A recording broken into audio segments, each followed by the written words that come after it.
It's very strange, but these pieces of paper that people have so much faith in, if you read them very carefully, they're not promising to give you anything. They used to. When I was young, every dollar bill said on it you could redeem it in silver on demand. Now it just says that it's legal tender for all debts, which means you can't exchange it for anything but more paper. If people lost faith in the paper, the whole system would fall apart. Money in the modern world is just pure information. It's as abstract as information in cybernetic theory. Which brings up the question, how come people get to charge interest on distributing information?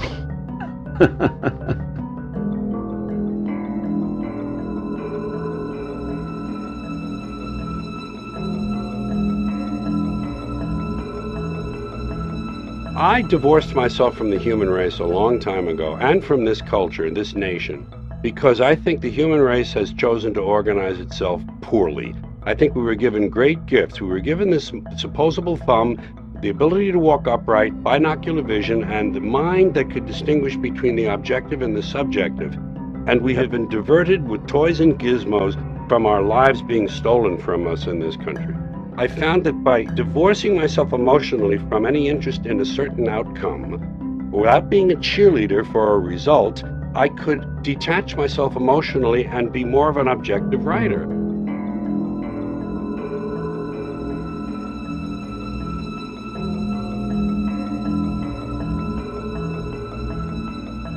For those who think that this is just primarily an angry white male movement, is that if our ancestors would have been armed, they would not have been slaves.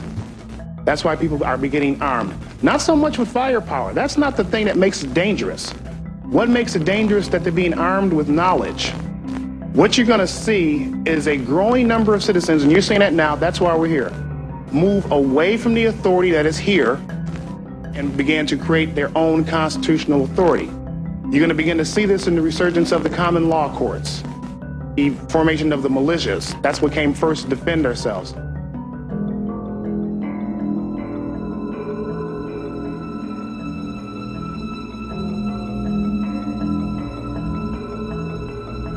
Religion is always in the control business, and that's something people don't really understand. It's in the guilt-producing control business. And if you have heaven as a place where you're rewarded for your goodness and hell as a place where you're punished for your evil, then you sort of have control of the population. The church doesn't like for people to grow up because you can't control grown-ups. That's why we talk about being born again. When you're born again, you're still a child. The people don't need to be born again. They need to grow up. They need to accept their responsibility for themselves and the world.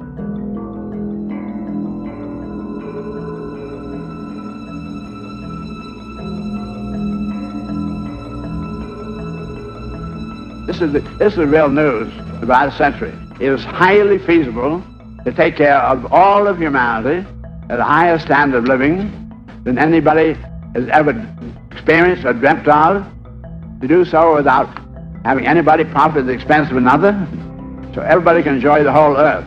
The scientists have said it's necessary. The scientists say very clear, you could make the world work and take care of 100% of humanity at the highest standard of living than anybody has ever known, despite an increasing population, but you can't do it with the barriers any more than you can try to run the human organism with a wall between the ear and the eye and the stomach.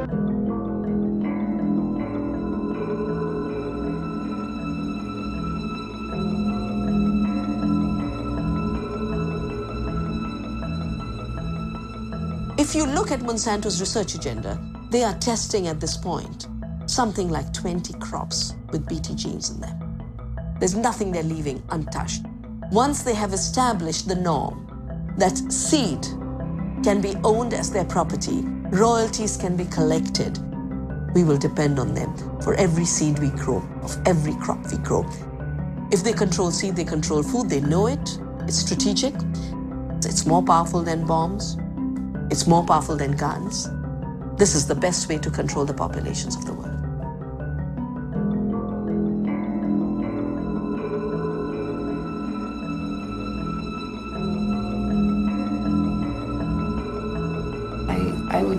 I would do it again.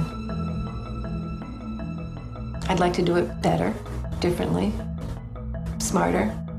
I would certainly do it again. I would certainly want to be part of an emerging revolution again. It was a precious, precious opportunity. And I think we came close. I mean, I think the world came close to seeing those major changes, and I think that that makes a difference in terms of the ability of movements for change to emerge in the future. The fact that there's a history of resistance, there's a history of white people's participation in resistance, I think makes a difference to.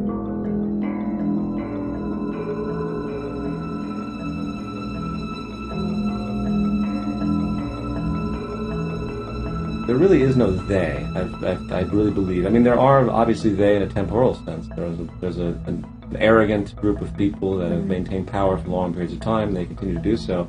But we still support that. There's really only us. And as long as we focus on the they, on a cognitive level, on a psychic level, so to speak, they will always exist.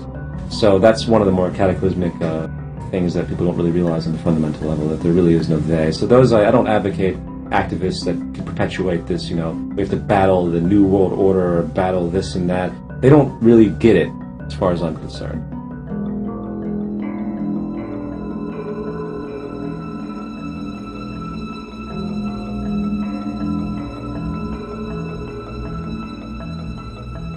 The universe is a novelty producing and conserving engine of some sort. We are living in the most empowering age in human history because all of the energy of the ancestors, not only the human ancestors, but our animal, our primate ancestors, all of that energy is focused into this moment. We are the transition generation. We have 1 foot in matter and 1 foot in hyperspace.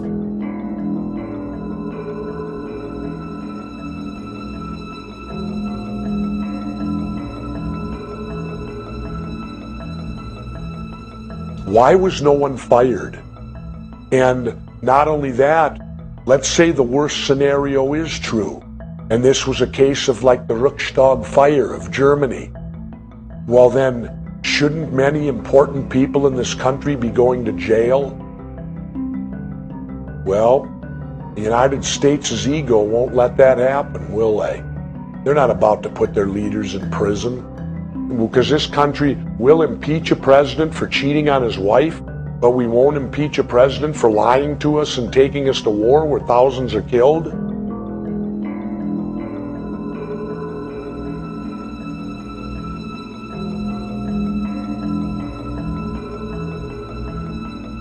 What would we do if we didn't have to work all the time?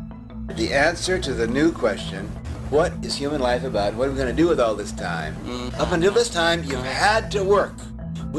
We now realize that it's an insult for any American citizen to be forced to do a job that can be done better by a machine. I propose this. I want you to think about this. Let's realize that work is something done by robots. So the new motto becomes, robots work, human beings perform.